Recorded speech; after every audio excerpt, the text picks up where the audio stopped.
Answering questions about why he didn't want to stay in a city, and it's not OKC. KD opens up about why he didn't want to return to his hometown of D.C., telling the Washington Post this. I was like, I'm trying to build a second part of my life as a man living in a different part of the country, just trying to do different things. I did everything I was supposed to do in the D.C., Maryland, Virginia area, I felt. Now it's time to do something new. I didn't want to come back. That's just my thought process behind it. It had nothing to do with basketball, the fans, the city. It was just like, all right, that part of my life I've conquered already. What's next? Stephen A. I'm nervous by this face I'm getting. What does this say about KD? It says he's not entirely truthful. I'm not calling him a liar, because I don't think that anything that he said he was lying about, except for one part. Nothing to do with basketball? I don't believe that. Many, many people I have spoken to in the NBA don't believe that. A matter of fact, whereas I can totally understand and empathize with his position, because going to Washington itself and being home, taking requests, people in your face, everybody bothering you, it's like a second job with all the stuff in the community and beyond. I mean, my Lord, he'd have no peace if he went home. That's fair. But I'm telling you, as somebody who covers the NBA, that there are many people who believe that Kevin Durant wants no part of an Eastern Conference team, because he doesn't want to have to he doesn't want to have to face LeBron until he absolutely positively has to, which would mean in the finals. He doesn't want to face LeBron before the finals. They believe that had a lot to do with him not ending up in Miami. They believe that had a lot to do with him not ending up in Washington. They believe that had a lot to do with him not ending up in a bevy of places. Now, Kevin's on a different, he's in a different place. I don't really mess with him. You see what I'm saying? Cordial respect before I move on. You do you, I do me. Because you do your job and I'm going to do my job. But I am telling you that there are people who have religiously stated, and they stated it from the time that it was rumored that he wanted to leave Oklahoma City. They said, Stephen A., don't even think about him going to the Knicks. Don't even think about him going to Miami. Because remember, Hassan Whiteside was willing to take about $4 million less, so Pat Riley would have the numbers available to give KD the max.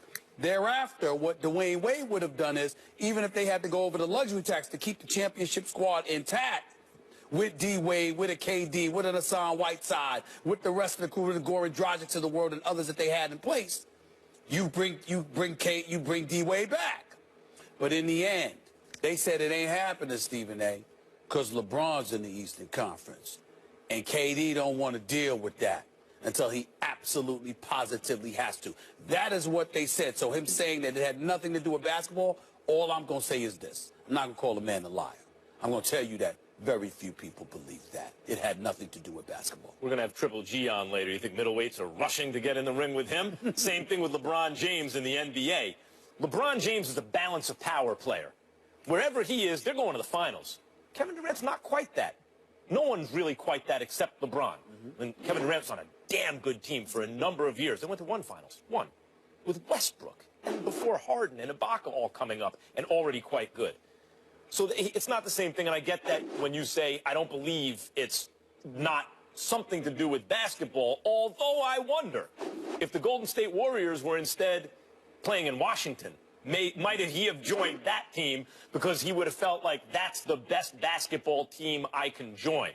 This is how sick LeBron is. This is how much better he is than everyone else. Even with KD joining the Warriors, a lot of people are going to take the Cavs to repeat. With KD joining a 73-win team. We were just talking about a commercial break. Absolutely. Because LeBron James, as you say about Aaron Rodgers, is a bad man. I get that. Now let's talk specifically, though, about him, what he said about not going back home, essentially. I think that displayed a lot of maturity on his part, actually. I agree. That's the kind of decision that a mid-20-something kid, young man, who's already had some life experience, obviously, more than most, doesn't often make a decision that mature, that chapter of his life is closed. He wants to go on and experience new things and conquer new worlds. I felt that showed maturity on KD's part.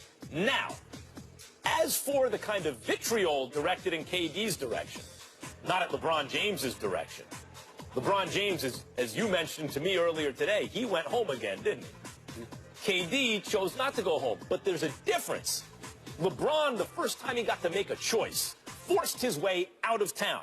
You can't choose where you're drafted. You're drafted where you're drafted. You got to stay there really for between 6 and 7 years. But he had also committed to Cleveland because he re-signed and signed with them for the first 7 years of his career. He didn't have to stay there long. But so few, when you really look at that, no one, how many players who are superstars ever leave before, after the 5 years? They all, or 3 or 5 years, they all stay because there's so much more money to be made if you stay in place. Really, it's in year 6 where you can force your way out of town. That's when we see player movement. LeBron forced his way out of town. The second decision he made was to go back home. Let's not forget, this is KD's first decision. It's the first time he gets to choose, and as LeBron was vilified, so is KD. Doesn't mean he'll never play in Washington. I don't know that means he'll never play in Washington. It means the first time he got to choose, he didn't choose to go back home.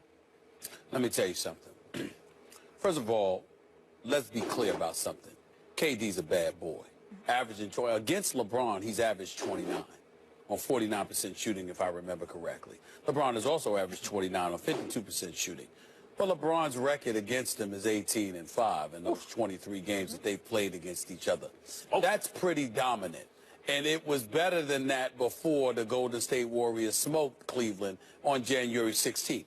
Now, I will tell you right now, the Golden State Warriors in that comfort zone they've been enjoying for most of the season, it got significantly tighter with the acquisition of Darren Williams, the elevation of Derek Williams coming off the Cavaliers bench. Had a nice game last night. I loved what I saw from him last night. I love what I'm seeing from him, period. Derek Williams did a good job with the Knicks last year. The brother can play. And then you also got the possibility that Andrew Bogut may choose the Cleveland Cavaliers to come to. What I am saying by saying that is that if that happens, the LeBron may very well be standing in KD's way again, but at least it would be in the finals. And if let's face reality, KD didn't go to Golden State because he wanted to have a good time. KD didn't go to the state because he liked the food in San Francisco. KD went up in there because KD's trying to get himself a chip as soon as he possibly can because he knows that's the one mark against his illustrious career. It's just that simple. But who's the impediment to that success? The same dude that knocked him out 4 years ago or so. That's LeBron James. And so you got people talking about how he don't want no parts of LeBron James until he absolutely has to have that, and that's why he. But can't he go and get a chip there, and then ultimately, if he chooses to, come back to Washington and try to do the same thing? You might say, which is why I said to you, I do believe he's being mature and very honest and forthright when he talks about being home and all that comes with it, because that is a lot for certain players to handle. Because you go there, especially with a team like Washington that hasn't won a championship since 1979 or so, you don't want to go home and all of it is on your shoulders. Some people don't want that weight. And some people want to move around also. We've all moved around. KD is great. Well, we move around for the money. Can we stop? Can we stop this for once and for all? I just want to address this. I'm tired of folks in this business. Oh, we move around just like they move. Look, we move around to get paid. For opportunities, and that's what he's doing. We move around to get paid. He's getting paid wherever he goes. They're getting paid wherever they go. The stars of the NBA, maybe he wants to see the Golden Gate Bridge, check out Alcatraz, go to wine country. He's doing something new. He's already at DC. KD is a great player. He's among the greatest ever at his position. Yes, he is. But he is a player in LeBron James's world. LeBron James's dominance over this era is so thorough, it informs the decisions other superstars make. The reason KD joined the Warriors, other than the point I bring up about I don't want to have to worry about who takes the last shot, alpha this with Westbrook and everything, whoever's the open man, that'll take, that's the way basketball is supposed to be played. They're doing that in Golden State. But the other thing is, and maybe this is the first thing, LeBron James has a crew in Cleveland. In order to overcome that, I, KD, need to join the greatest regular season team of all time that almost beat the Cavs. That's the only way I can deal with LeBron. And let's also highlight a reality that we don't want to get into. Like, for example, as great as I believe Melo is as an offensive player, he's not better than Kevin Durant. Right. Kevin Durant is better than Melo. But you know why you bring up the name Melo when you talk about a conversation like this? Because Melo wouldn't hesitate to go at LeBron. he don't care. KD, in the eyes of some people in NBA circles, cares a great deal and wants no part of that until he absolutely has to have that encounter. Melo does not care at all. Not this year. Well, he doesn't need to because he's never getting to the finals. saying, And the finals appear to be getting a lot more intriguing as well, which is exciting for us as fans. I'm just talking about a cat where you give him the ball and it's like, look, that's the dude that's standing in your way. Melo is like, please. KD, you can deny the ball a little bit physically. He's not as strong as Melo. Maybe we'll see that KD this year. When we come back, a Hall of Famer rips Terrell Owens and Randy